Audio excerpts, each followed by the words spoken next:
Welcome back to LarryB YouTube channel. In today's class, we're going to learn how to make these beautiful roses that we have here.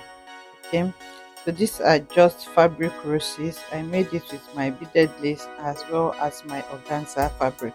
I'm going to take you through how I was able to cut and sew this in this class. If this is something you'd like to learn, kindly stay tuned to the end.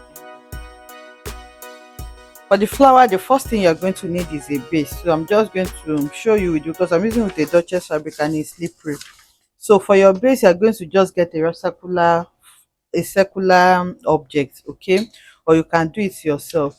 The main thing is, depending on how big you want the flower to be, that's how wide your base is going to be, because the flower is going to be resting on the base. So for this one, I used a base of 2.5 inches. So what I did was to fold my fabric into two first, and then I folded again into four, like I want to cut a full circle flare. So once you fold into four like this, you take your tape rule and then you measure round. Okay, so depending on how wide you want it to be, like I said, for me, including seam allowance, I measure 2.5 inches round from this angle. Okay, so I measured 2.5 inches all round. That was what I used, which is a bit wide. If you want yours to be smaller, you can do 2 inches or 1.5 inches. That's totally up to you. So once you measure that round, you're going to connect like this, and then you grab your scissors and cut it out. So this is going to be the template for your base. Okay, so once you cut it out, you can see this is what I had, and this is the base that I used. So now you go ahead and cut this out on your main fabric. So for each of the flower, you are going to need two of these beads, because we are going to use them to turn out each other. So you can see I have two of these. So what you need to do now is to place them on each other like this, and then you take it to your sewing machine and then run a stitch all around, then leave a space to turn it out. Or you can also open it at the center here to just make sure that you use them to turn each other, so that you have the right side on both sides. So in my case, I'm using a lace for mine. Okay, you can see my lace. This lace originally is a very heavily beaded lace. Okay, this is what it looks like. You can see all the beads that we have there. So because I'm going to be sewing on it, I took out all the beads, and that is why I have it like this. So to sew it, what I'm going to do is to pick one of the circular beads, and then you cut your lace in a circle as well. You're going to place it on it like this before you now place this on it. We are going to be doing two roses. We are doing one with lace, and then we are going to do the other one with organza. So the one with organza, it will not have any lace.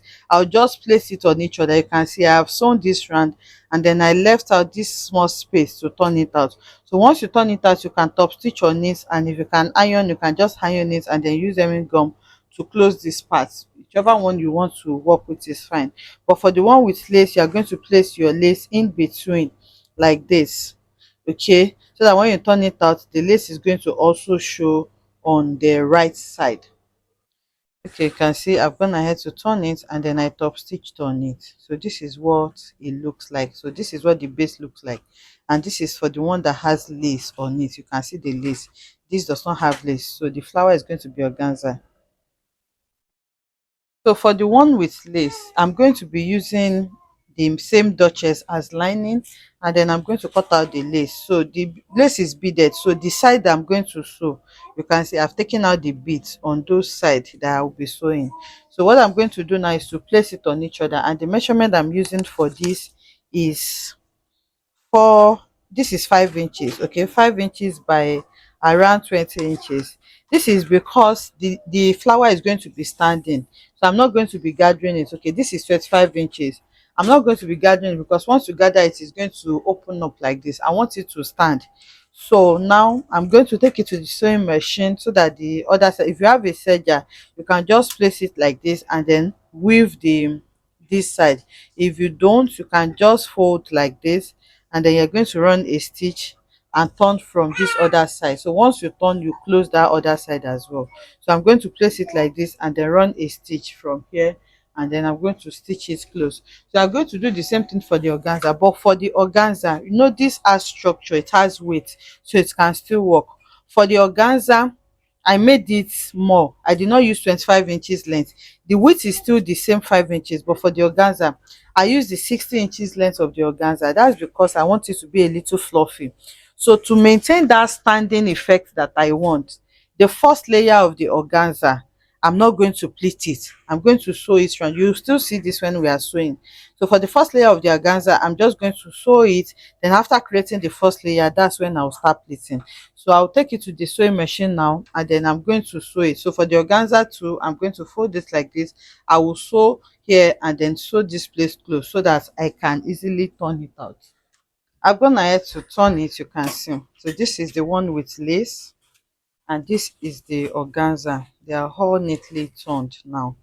So the next thing you need to do is to get the midpoints of this, and then you're going to create like a spiral. So you can see how I folded it like this. I just folded into four. You fold twice and then fold again so that I can get the middle. So once you have the middle, you start creating like a spiral effect. But for me, I'm just going to eyeball it, especially because my chalk will not really show on the lace.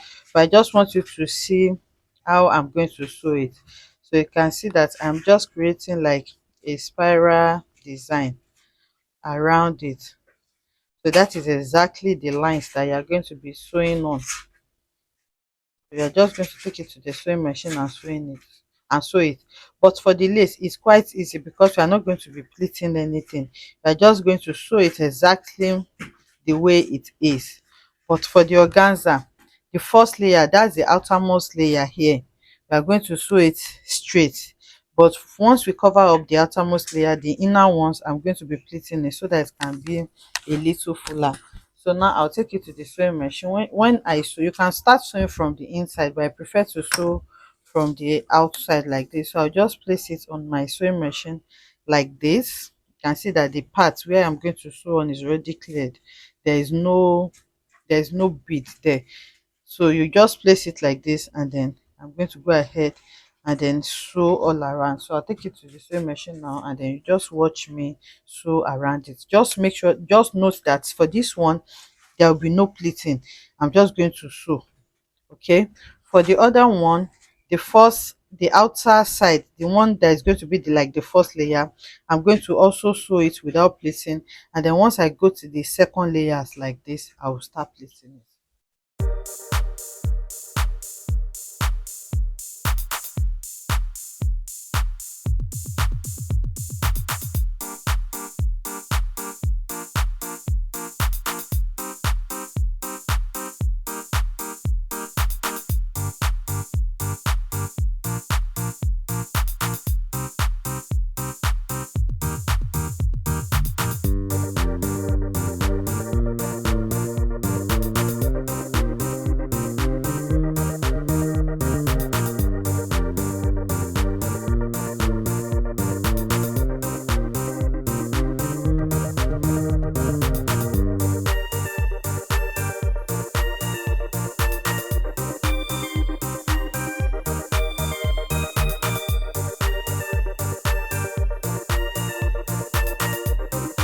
Okay, so you can see I've gone ahead to sew them all. So this is the lace. You will see that it is standing. Okay, it's not spreading out like this. And this is the organza. So for the organza, the first layer will not have any pleats. You can see that we do not have pleats here, but the inside one is going to have pleats so that it can form. I don't want it to just stand like this because it does not have structure like this one. So if you don't do it this way, if you don't do the first layer without pleats, it's going to spread out just like we have it here. So I did this so that you can see the difference. You can see this one has pleats on the first layer, and you can see that this is how it stands. It's not standing straight like this one that we have here. So it depends on what you are going for and what you aim to achieve. So this is all the flowers that I have created. Now the next thing is to bring in my dress, and then you're going to be attaching it to it. So you just place it. You can make sure that your clients wear it first before you do that, or you can just place it on it like this and then use your needle and thread to tack it, especially if you are working with lace that is heavily beaded like this one. What you need to do now is to place it on your mannequin so that you can get your arrangements right, and then you're going to arrange it wherever it is you want to arrange it on, and then you're going to use your needle and thread to tack it. You may not be able to sew it because of the bust area, and also if you are working with laces that are beaded like this. So I hope you enjoyed making these beautiful roses with me. If you enjoyed it, let us know in the comment section. Like, comment, and subscribe to our channel. And I'll see you in the next.